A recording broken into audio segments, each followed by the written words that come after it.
हमारा पड़ोसी ग्रह मंगल, एक ऐसा बियाबान जिसके अतीत में जीवन रहा होगा और फिर आया जलवायु में एक नाटकीय बदलाव। इसके निशान ग्रह की सतह पर आज भी देखे जा सकते हैं।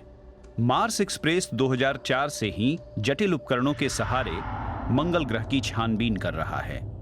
ये यूरोप का पहला रिसर्च यान है जो दूसरे ग्रह पर नजर रखे है।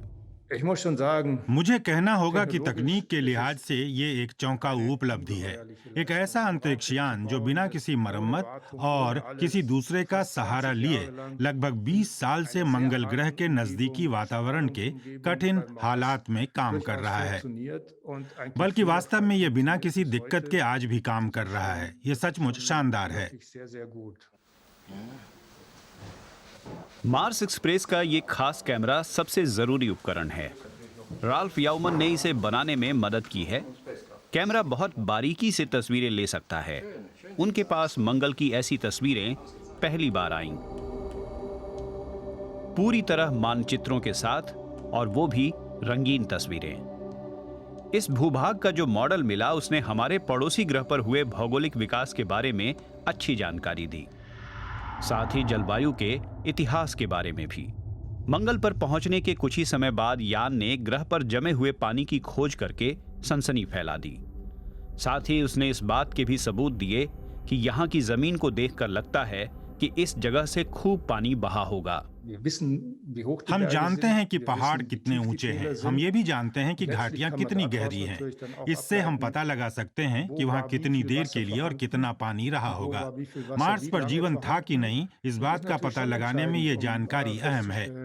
दूसरी तरफ ये भी पता लगाया जा सकता है कि क्या वहाँ भविष्य में रहा जा सकता है। इन इलाकों से जो नदी कभी बही थी वो पृथ्वी पर राइन नदी के जैसी ही थी। इससे होकर घाटियों के जरिए हर सेकंड में 3000 से 5000 घन मीटर पानी बहता था। सबसे विशाल ज्वालामुखी के आसपास ताजा लावा के टुकड़े मिलते हैं। यह इस बात का संकेत है कि वहां जमीन के नीचे अब भी गर्म इलाके हो सकते हैं जो सूक्ष्म जीवों के लिए आदर्श हैं। एक और बड़ी खोज हुई है, भूमध्य रेखा पर मध्यम ऊंचाई वाले ग्लेशियर ट्रैक। वहाँ कभी बर्फ बही थी जिससे क्रेटर बना।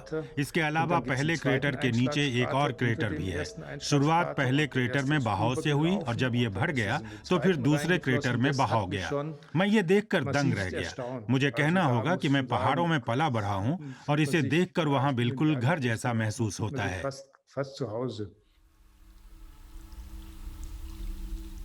ग्लेशियर ट्रैक दिखाते हैं कि मंगल इतना थर्राता रहा है कि इसकी भूमध्य रेखा ध्रुवों की तरफ खिसकती और फिर दूर जाती रही है। इसके नतीजे में पानी अतीत में आगे पीछे होता रहा। करोड़ों साल चले साइकिल ने नदियों को बनाया और फिर उन्हें गायब भी कर दिया, लेकिन उनके निशान मंगल पर बाकी रह गए।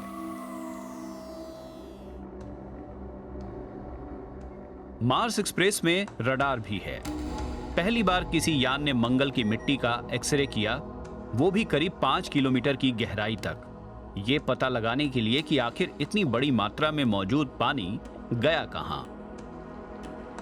दक्षिणी ध्रुव पर रडार ने बर्फ की चोटियों को मापा और दिखाया कि ये इतने बड़े हैं जितना कि यूरोप। इस बर्फ में इतना पानी है कि पूरे ग्रह को 11 मीटर की ऊंचाई तक पानी से ढका जा सकता है। 2018 में रडार ने जीवन के लिए सबसे जरूरी चीज का पता लगाया, जमीन के भीतर की झीलों में तरल पानी। मंगल के सतह की प्रतिबिंब रेखा के नीचे सफेद परत के रूप में इसकी पहचान हुई। एक स्पेक्ट्रोमीटर ने भी कुछ जबरदस्त चीज खोजी है। उसने मंगल ग्रह के वातावरण में मीथेन का पता लगाया है। मंगल ग्रह पर गए एक अमेरिकी यान ने भी उसी समय उसी इलाके में एक वाष्पशील गैस की जानकारी दी। ये मीथेन गैस निश्चित रूप से कमाल की है। कैसे कहूँ मैं, ये पराबैंगनी विकिरण से अलग होती है। इसका मतलब है कि अगर ये वातावरण में मौजूद है तो ये 1000 साल से ज्यादा पुरानी नहीं है। इस बात की संभावना बहुत ज्यादा है कि ये मीथेन जमीन के नीचे से आई है। हालांकि ये बाहर आई कैसे, क्या ये उन सूक्ष्म जीवों के जरिए बाहर आई जो पृथ्वी के परमाफ्रॉस्ट की तरह मंगल की सतह के नीचे रहते हैं, या फिर ये ज्वालामुखीय चट्टानों के कारण हुई भौगोलिक घटनाओं के कारण बाहर आई? मंगल ग्रह के विशेषज्ञ इस सवाल का जवाब नहीं दे पाए हैं। यही वजह है कि ट्रेस गैस ऑर्बिटर को बाहर भेजा गया। ये यूरोप का दूसरा मंगल शोधयान है। अक्टूबर 2016 में इसने अपना लक्ष्य हासिल कर लिया। करीब 1.5 साल तक लाल ग्रह के बेहद करीबी कक्षा में चक्कर लगाने के बाद इसने मापतौल शुरू की। ट्रेस गैस ऑर्बिटर को इस तरह डिजाइन किया गया है कि यह मीथेन और दूसरी ट्रेस गैसों का पता लगा सके। जब सूरज मंगल के पीछे उगता या फिर डूबता है तो वातावरण की अलग अलग परतों का यह अध्ययन करता है। इसके उपकरण इतने संवेदनशील हैं कि वो हवा के 1 लाख करोड़ कणों में मीथेन के 50 कणों का पता लगा सकते हैं। यान में लगा कैमरा ये दिखा सकता है कि ये मीथेन कहां से आ रही है। इसने चौंकाने वाली तस्वीरें भेजी है। हालांकि ट्रेस गैस ऑर्बिटर अब तक मीथेन की खोज नहीं कर पाया है।